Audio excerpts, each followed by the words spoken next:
I have done this every year since I started my channel, but I think this year is the year that I have read the fewest pieces of historical fiction. Most of the novels I've read this year have been contemporary literary fiction instead. So we only have 25 books to judge. Although Storygraph says I have read 26, one of those books was definitely not historical fiction, so I don't know who was creating the genre tags for that. But we're going to get into it and rank these 25 books. So the tier rankings that I have gone for is the top one is My Love, books that I adored this year. Then the second is Solid, books that are good. They're good, solid books. I would definitely recommend them, but they didn't make their way into my heart. Then we have Didn't Offend. These are books that the majority of books I read this year seem to be. They're fine. The amount of times I said it was fine in book reviews this year, these will be the books that fit into the Didn't Offend category. Below that we have Not Good. These are books that are just not good. I would not recommend them to anyone, and I don't like them. And then the final ranking is Please No. And these are books that have upset me or offended me in some way. I'm not sure there will be that many in that tier, but I probably will go on at least one round. So let's get started with tier ranking these. They are in no particular order. The first book is This Other Eden by Paul Harding, which I read when I was reading the Booker Prize shortlist, which I will leave linked to the cards above. This was my second favourite of the books on the shortlist, and I will put that up in the top tier here. It is set in the early 20th century in the, I think it's off the northeast coast of the United States, about a community who live on this isolated island. They are very poor and very rural, and because of the rise of eugenics, there are people who are wanting to get rid of them on the island, remove them from the island and take them to asylums and things. It is a really lyrically written book, really beautiful writing, and it made me cry. One of the few books that made me cry this year. Very moving and emotional, and really wonderful at writing a scene, like making you feel that you are within the scene. It's a very painterly book, and I really enjoyed it. Then we have The Makioka Sisters by Junichiro. I'm going to get that wrong. Where is it? Makioka Tanizaki. Yeah, Junichiro Tanizaki. By Junichiro Tanizaki, which was the first book on my big book club this year. I read it with Matthew Sharappa. I will leave the playlist for all of those in the cards above. Set in Japan in the 1930s, about four sisters who are from a formerly wealthy family that is now kind of down on its luck, and it's about the changing nature of Japan in this time period and the acceleration towards the Sino-Japanese War, but in a between these four sisters who are all very selfish and self-absorbed, and there is a lot of nature and disease. It's a really, I really enjoyed it. I'm going to put it in solid. I don't think it quite got my heart, but I definitely really enjoyed it, and I enjoyed it even more after talking to Matthew about it. So I would definitely think it's worth a read, and if you are doing a book club, it's a good one for a book club. There's so much to talk about. There's lots of dramatic incidents, and then also lots of a look at history and a rumination on the state of Japan, and an ideas about aging and disease and beauty and things. So there's loads of things to talk about in that one. Then we have America Is Not the Heart by Elaine Castillo. This one is set between the Philippines and California in the 70s, 80s and 90s. It is about a woman who comes to California after she has been released from a prison, from detention, for being involved with an anti-Marcos guerrilla group.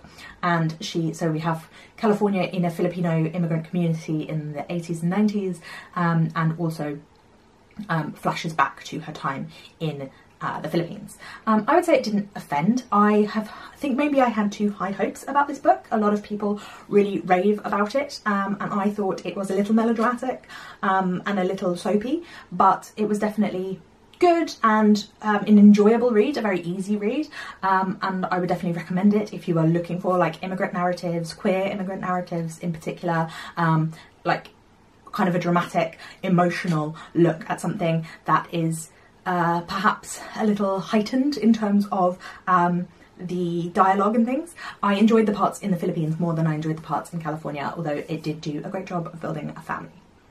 Then we have Trespasses by Louise Kennedy, which I read when I was reading the Women's Prize for Fiction, which again, I will leave that linked in the cards above. This was my second favourite on that shortlist as well, and I will put that up in my love. It was also one of the books that made me cry this year. This one is set in a small, a suburb of Belfast in the 1970s, about Kushla, who is a teacher in a Catholic school. And this community is supposed to be integrated. She works in a pub which is owned by her family, but mostly serves Protestant clientele, and she ends up getting into a relationship with an older married Protestant man.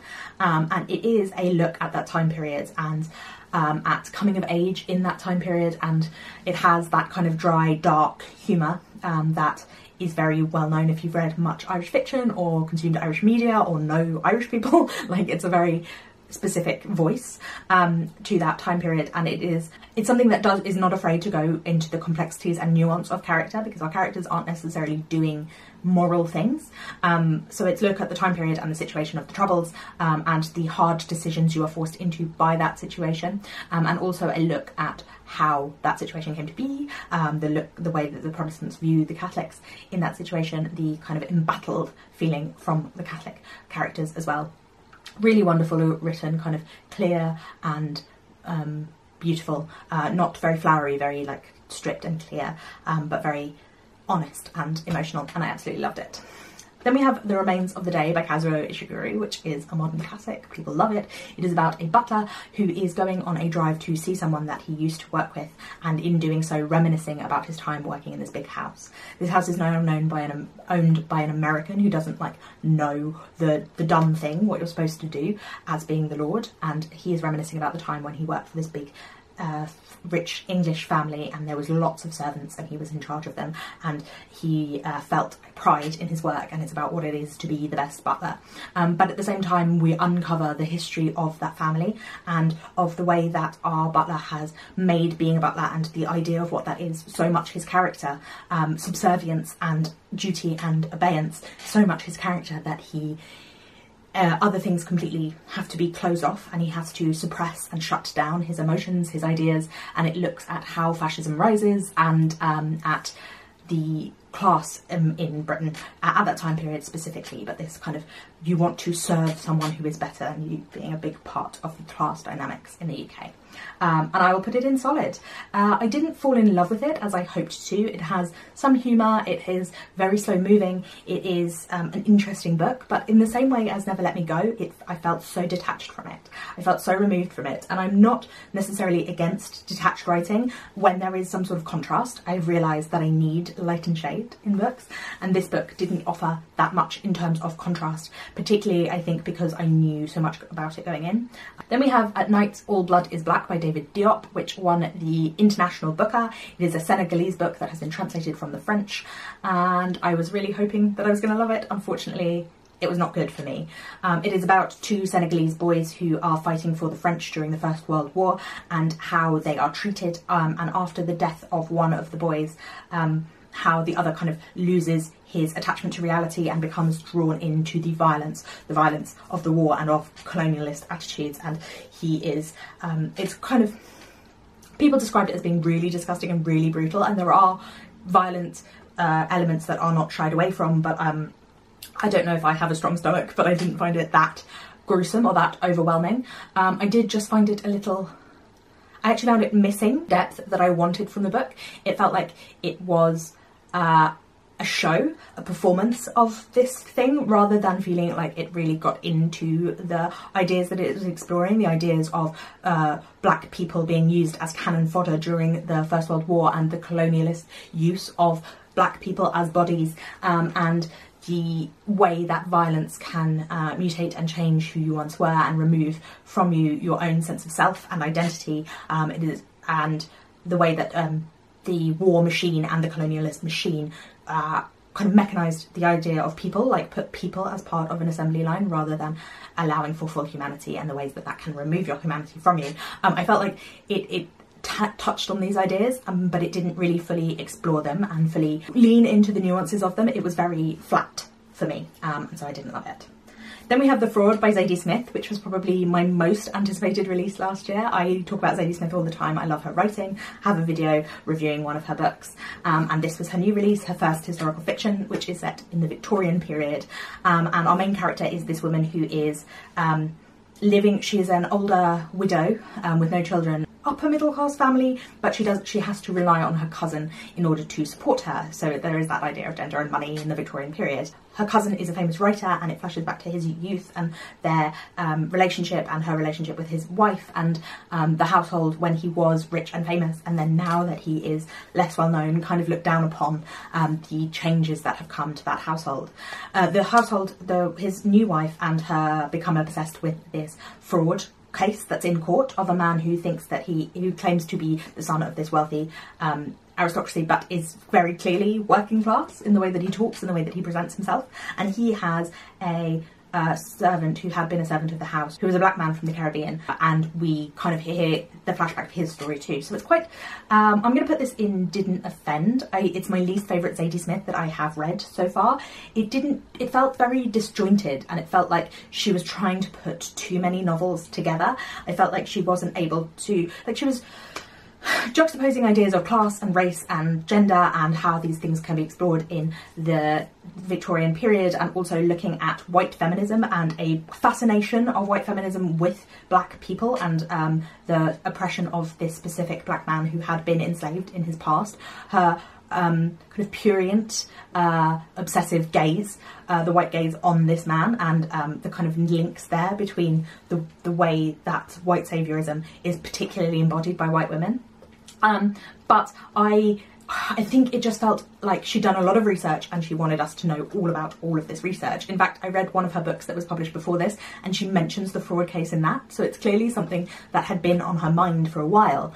And I feel like she'd done all of this research, but she didn't do a good enough job of culling it and taking it back. That's one of the things about historical fiction, is that it needs a lot of curation in order to be done well. And unfortunately, because Zadie Smith, I know, writes in this kind of propulsive way where she doesn't go back and rewrite stuff and change stuff, I feel like and because she's so well known and so famous, I feel like when people get more well known, their editing gets less sometimes, and you get like a kind of slightly bloated book like this one. Then we have Indian Horse by Richard Wamageese, which I'm going to put in solid. I enjoyed reading this. It is the story of I can't remember what nation he's from, but a First Nations Canadian boy who is, because of the ways that the settler colonial nation has taken over the land of the indigenous people, he was living like on country, but he, because of a bad winter and some deaths that happen in his family, he ends up having to come back towards the white town and ends up being taken to a residential school. And it's his experience of being in a residential school and the abuses that took place there, but also the way that hockey allows him some freedom, and he's a really good hockey player. And so he experiences racism in Ontario in the 1960s as trying to play hockey against white teams, but also hockey allows him space and freedom and teamwork and camaraderie. I thought it was a really lovely book that felt really, it is written from his perspective. He's in an addiction program and he has to write his story, and I think that it felt really like honest and vulnerable and raw. It felt like it was for autofiction or memoir, but it wasn't, and so I really thought it did such a good job of building that voice and building that person. The one thing I will say though is someone who has never watched a hockey game and has no idea even how many players there are on an ice hockey team, like I come from a nation with no ice hockey basically, so there were too many scenes. There were too many scenes describing the ice hockey. Like, I could see his joy in it, and there was a lot of poetic language, but it went on a little too long. I think maybe if you like ice hockey and you're familiar with it, you would enjoy those bits more. But I know nothing of ice hockey. Next we have The Giant OBrien by Hilary Mantel, which is a wee novella about a Irish giant in the 18th century who, in Ireland, all giants are storytellers, and so he begins with him telling stories to a group of people, and he and his motley group of friends decide to go to London to make their fortune, because Ireland at the time is experiencing like famine and poverty, and so they go to London to make their fortune. And at the same time we have this Scottish physician who becomes obsessed with deformities and disabled bodies, and with performing experiments with disease on people who are poor, and he decides he wants the body of this giant. He wants to own the body of this giant. Very colonialist narrative again. Hilary Mantel, you know, is one of my absolute favourites, and this one is going straight up to the top with my love. I absolutely adored this book. The writing is so wonderful and strange, and it definitely deals with like the old folk, the gentlefolk, and like the fairies, the myths of Ireland and of storytelling, the idea of a traveller who goes somewhere and expecting to make a fortune and feels there's something magical going on, but wakes up like broken and naked with everything stolen from him. Like, that's a traditional Irish folktale, and that has been woven in to the story here, the narrative. And as he is a storyteller, the language is just so beautiful. The way that Hilary Mantel can conjure a scene, particularly in historical fiction, is just stunning. I absolutely love the way she writes, and I will read absolutely all of it, I think. Then we have Middlemarch by George Eliot, which is both historical fiction and a classic. It is written in the Victorian period, but it is set in the Georgian period. So it's written, I think, like 1870, something like that, like the later end of the 19th century. Tell me if I'm wrong. But it is set in like the turn of the century, 1800 kind of time. And it is about three families in a small town in England. We have Dorothea, who is a very pious religious woman who decides to marry this much older religious man who is kind of obsessive, and she wants to serve him.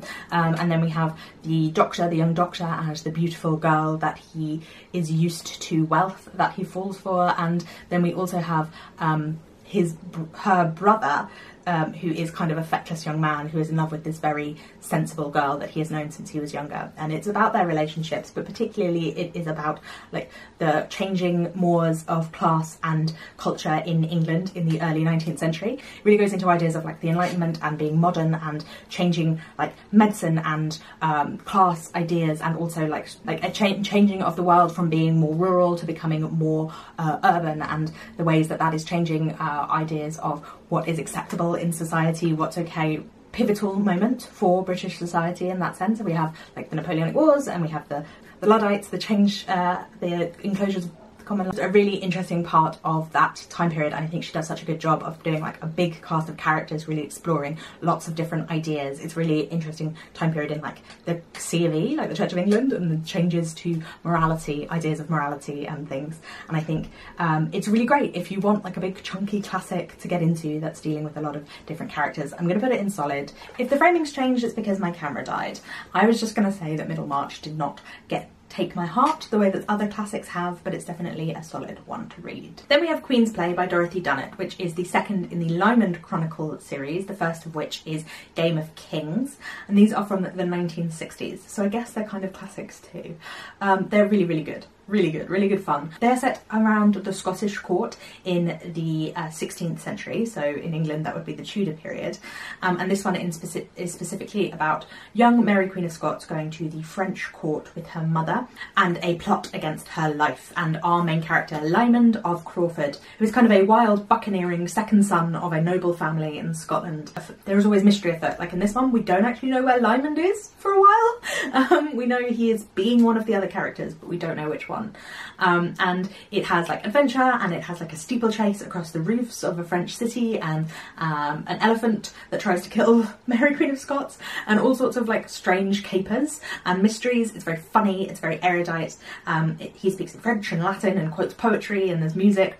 And it's just so much fun to read. Swashbuckling series, and definitely one that I love. I've only read the first two from this series, but I really, really love it. Next we have Everyone Knows Your Mother is a Witch by Rivka Galchen, and this was an interesting one. It is set in like Central Europe during the witch hunts, and we have this one like crotchety older woman who has been a healer, and her son is an astrologer who is like the court astrologer, and he is kind of writing weird things that nobody understands, but he is very well known, beloved in the court.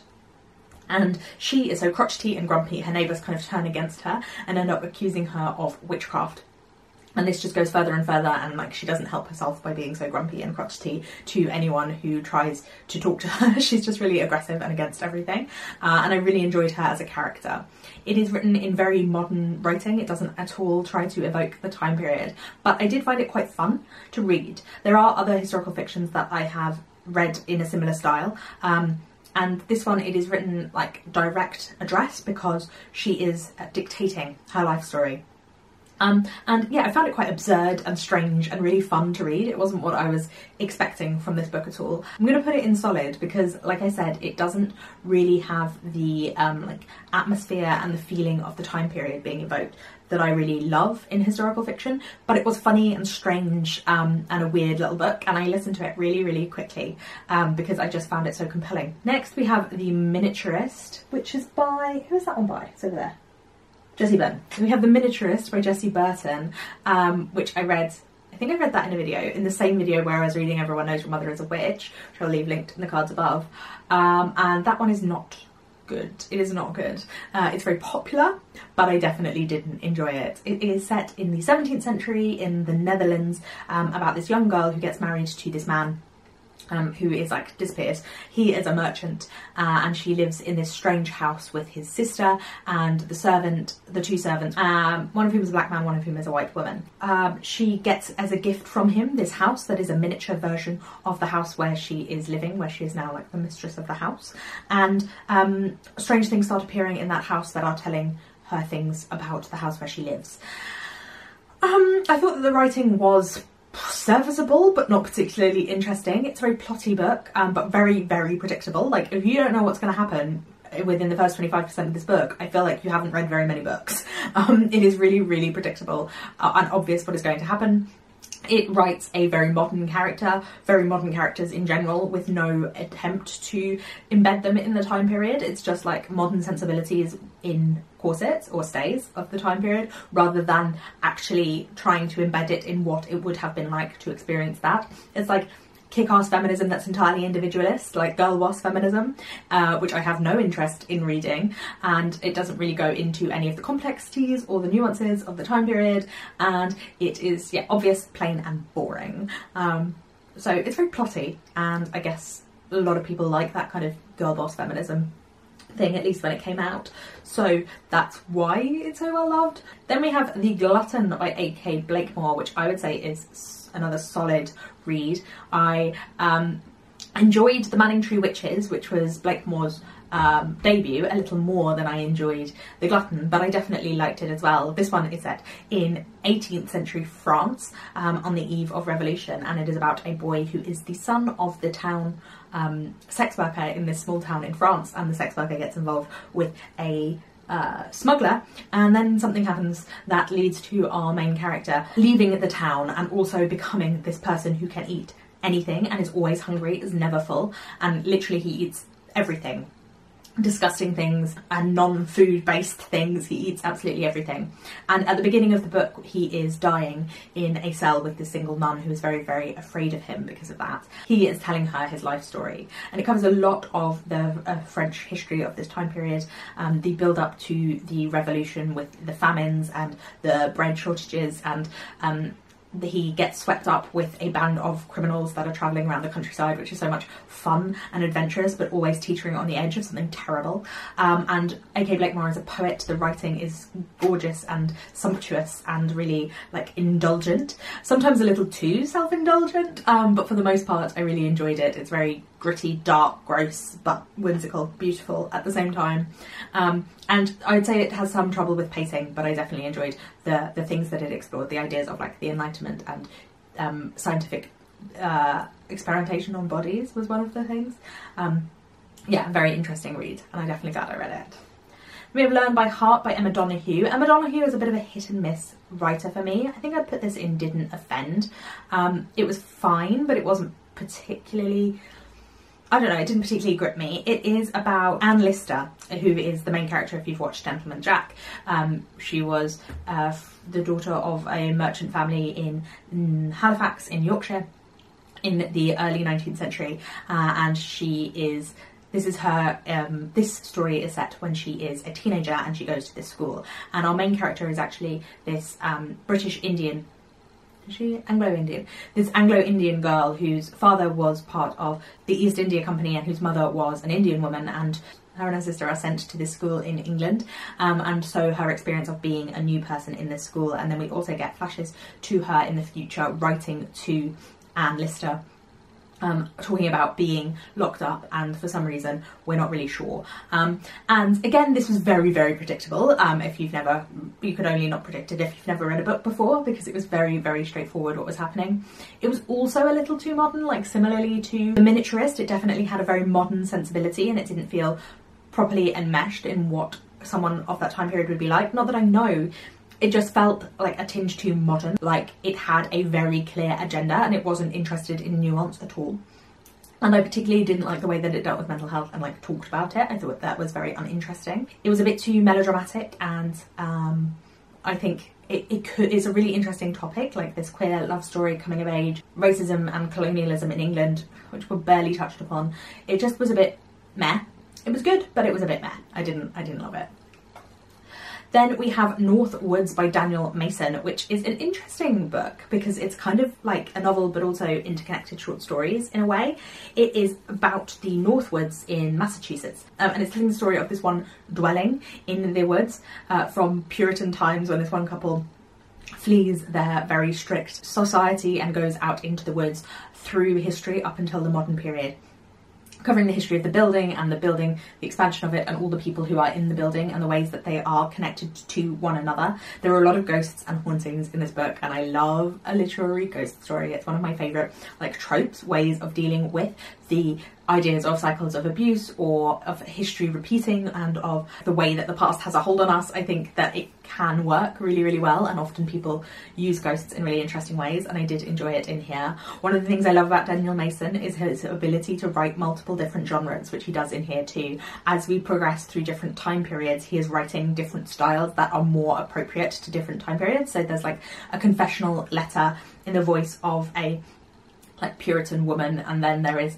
like a early 20th century sex comedy kind of, but also involving the like spiritualist movement of that time. There's the diary of a psychiatrist from the 1960s. It is all really well done, and he also knows how to break your heart. Definitely felt there some heartbreak in this book. Felt he writes beautifully about the nature, but without it becoming cloying or annoying. I think that this one is going to go into my love as well. It is one of the books that I have really, really enjoyed this year. We have Beneath the Lion's Gaze by Mazo Mengistu, and I kind of want to put this one between like Solid and Didn't Offend.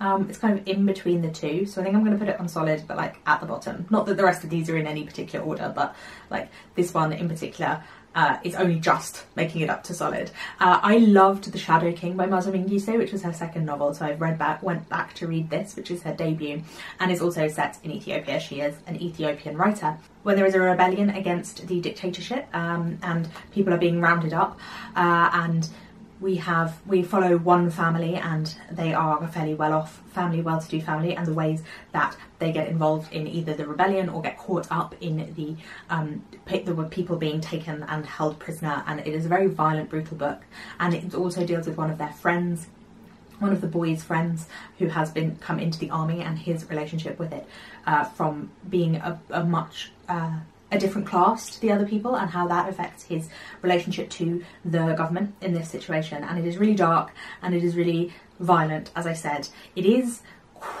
interesting, like really good characters, and really leans into the nuance of the situation in the way that some of these other books don't.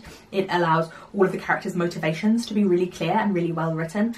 I just think that it lacked a little in character, in scene setting, and in it could have been a little more subtle. Obviously the violence of the time was brutal, and I don't have anything against brutality in books, but I just felt like it was a little showy, a little more for shock value. It was a long time ago. I think I read this in January, so my memory of it is not 100%. And we have Perfume, The Story of a Murderer by Patrick Suskind. This one is from the 80s, so kind of another modern classic, turned into a film that I loved. Unfortunately, the book did not live up to that. I put it in not good. And it did not live up to that because it didn't have any atmosphere. So this is set in 18th century France again, and it is about a boy who has no personal smell but a very strong sense of smell, and he ends up becoming a perfumer and becomes obsessed with the scent of these certain women and becomes a murderer in order to capture scent. And whilst it is attempting to be funny, I don't think it's particularly funny, and also like I enjoyed the atmosphere of the film and the way that it looked and the like sumptuousness of it and the way that it portrayed like at such an ephemeral thing as scent that you can't capture either in a book or in a film. I think it did a really good job of it, whereas this book felt like it was trying to go for an 18th century book. Like it definitely had the humour and the style of that, but it just didn't feel like it had the sumptuousness or the beauty or the like real tangibility. It just felt a bit flat for me. Now we have The Marriage Portrait by Maggie O'Farrell, another one that I was reading when I was reading the Women's Prize for Fiction. This one is 16th century Italy, about is she a Medici? I think she's a Medici, 15-year-old girl who from the Medici family who gets, when her sister dies, ends up having to marry the person her sister was engaged to, who is much older than her. And at the beginning we see they're going off to this hunting lodge and she's convinced that her husband is going to murder her. And then we flash back to her childhood growing up in Renaissance Italy and how she gets into this marriage and how she's not like other girls. Yeah, so Maggie O'Farrell, I liked Hamlet and I haven't liked anything else I've read from her. The writing, I found it quite dull and quite difficult to get through. I didn't feel like it was particularly evoking the time period or particularly interesting, and like I said, our main character is very much not like other girls, kind of slightly magical, isolated character, which reminded me of Agnes in Hamlet. Like it seems like she writes one type of character. It was just dragging. The tension in the period part where we think her husband's going to kill her was just not there. There was nothing really to grip onto, and I would probably have put it in Didn't Offend, except that it really did offend me with the ending. So it's going in Please No. I don't want to spoil the ending for you, but it was supposed to be this sort of triumphant ending, was actually disgusting, and I hated what it did at the end. I can't spoil it for you, but I hated it. If you want to know the spoilers, let me know and I will put them in the comments. Then we have The Covenant of Water by Abraham Verghese. This is one of those intergenerational family sagas, this time set in Kerala, starting from the early 20th century. I think it's 1901 to 1971, following this one family who live in Kerala, which is, if you know anything about Kerala, is like full of rivers and lakes and interconnecting waterways. But this family, someone at least from every generation, drowns. And so our main character in the beginning gets married into this family. If you like intergenerational family sagas, I think you would enjoy this. They are not my favourite, but this one didn't offend me. It's fine. It's written by someone who was a doctor, and that is very clear.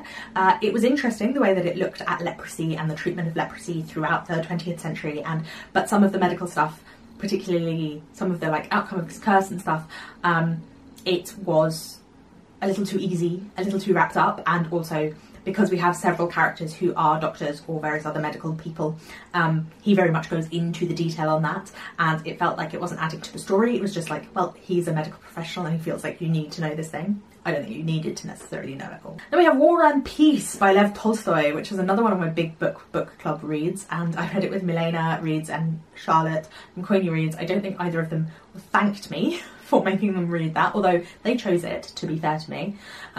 But this one, War and Peace, it is set in Russia in the Napoleonic Wars. We've a lot of very similar time periods here, like the 1790s to the 1830s are coming up a lot.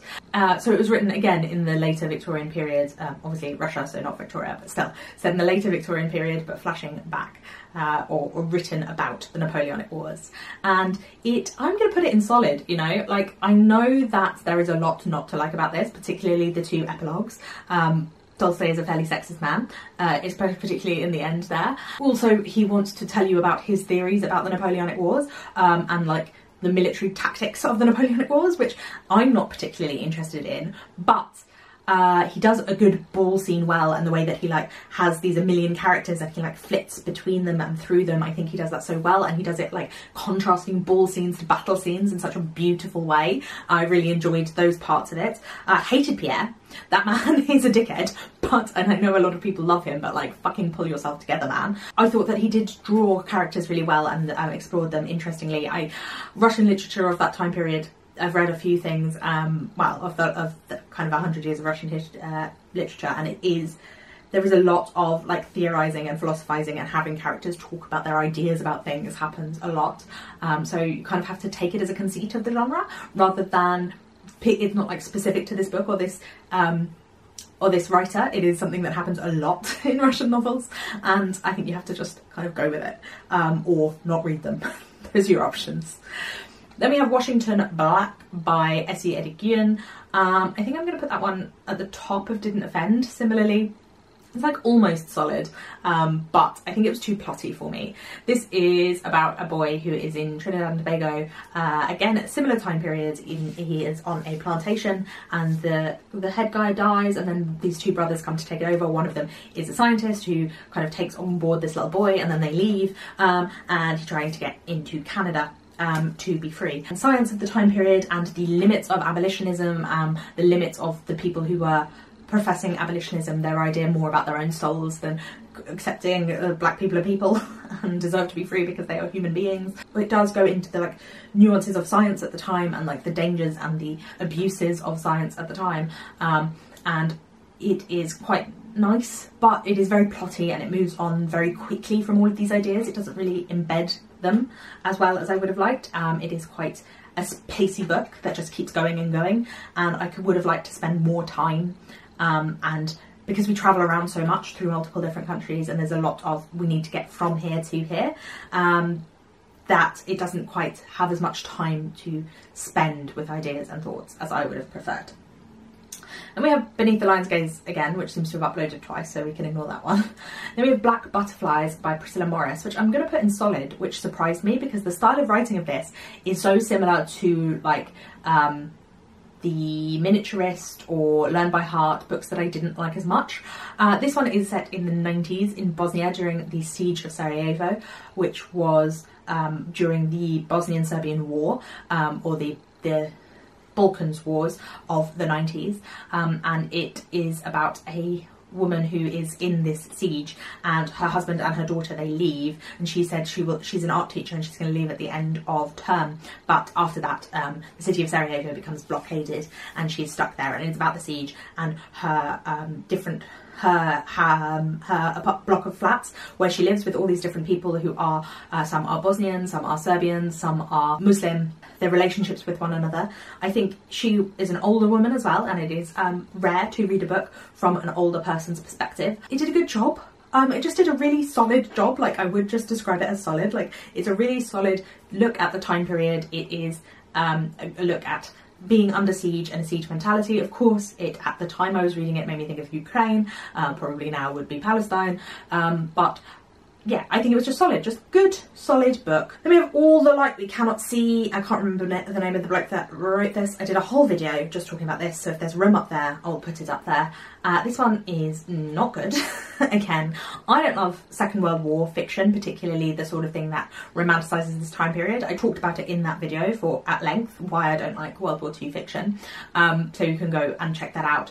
This, we have a character, we have a German boy who is very, very poor growing up in Germany before the war, and a French blind girl, and we see the ways that they get drawn into the war, and it has kind of this attempt at whimsy. I don't know if it's good blind representation. I'm not blind, so you would have to ask someone who has visual impairment what they think, but I thought it was saccharine. I thought it was fell into every single trope that I dislike about World War II fiction, and I really couldn't get behind it. I didn't like it. Final one we have here is Ring Shout by P. Jelly Clark, and this is kind of actually horror, but set in the South in the 1920s, like at the release of Birth of a Nation, and it is about these black women, these black people in the South who are hunting Ku Kluxes, which are like these evil spirit things that they hunt, and it is a look at race and racism in America, the rise of the Klan,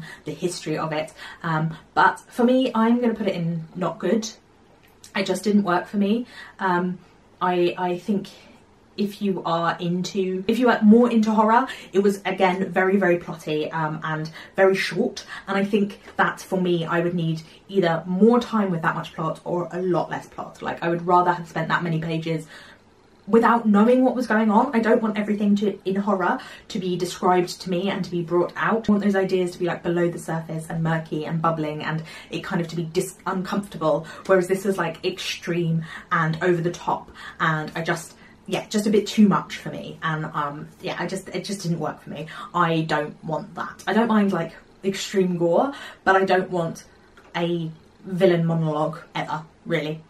Those are the 25 historical fiction books I read this year. Most of them were solid, which is good. We have equal parts My Love, Didn't Offend and Not Good. So I'm reading a range, at least, and only one that I wanted to rant about. So I think that's decent, a decent chunk. But yeah, the fewest historical fiction books that I've read in any year since I've been on BookTube so far. It is super dark now. It is actually, yeah, it's like 1:30 in the afternoon, so it should be the lightest. But weather in the winter you can't keep up with. Anyway, thank you for watching. Please remember to give this video a thumbs up if you liked it. Let me know your thoughts in the comments down below. If you have any historical fiction to recommend to me, I would love to hear from you. We'll see how I do with historical fiction. I don't know why I'm being a teapot. We'll see how I do with historical fiction next year. Please remember to subscribe if you aren't subscribed already. I put out new videos twice a week, and I'll see you again very soon. Thank you for watching. Bye.